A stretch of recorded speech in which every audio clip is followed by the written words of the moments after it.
LDF സിന്ദാബാദ്. അഭിവാദ്യങ്ങൾ. 100 ചുവപ്പൻ അഭിവാദ്യങ്ങൾ. ഇൻക്ലാബ് സിന്ദാബാദ്. LDF സിന്ദാബാദ്.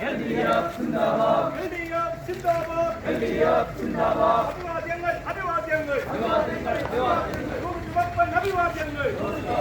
1000 കോടി രൂപ കുടിശ്ശികയായിരിക്കുകയാണ്.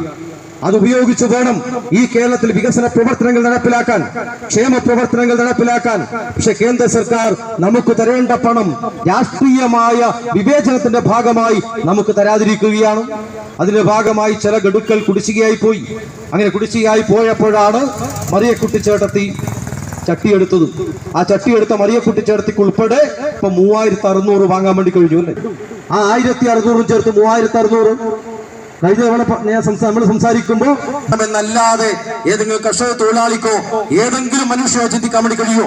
പെൻഷൻ മുടങ്ങിപ്പോയ പഴയ കാലമുണ്ട്. ആ കാലം തിരിച്ചു വരണമെന്ന് ഏതെങ്കിലും മനുഷ്യൻ ആഗ്രഹിക്കാൻ വേണ്ടി കഴിയോ? ഇപ്പൊ പെൻഷൻ തുടരണമെങ്കിൽ ഇടതുപക്ഷം തുടരേണ്ടതുണ്ട്. അതുകൊണ്ടാണ് ഈ നാട്ടിൽ ഓരോ മീറ്റിംഗിലും ഓരോ പരിപാടിയിലും നമ്മൾ പങ്കെടുക്കുമ്പോൾ നമ്മുടെ സർക്കാർ അല്ലെങ്കിൽ നിങ്ങളാണ് ശരി എന്ന് പറഞ്ഞുകൊണ്ട് നമ്മളോടൊപ്പം ചേരുന്നതും.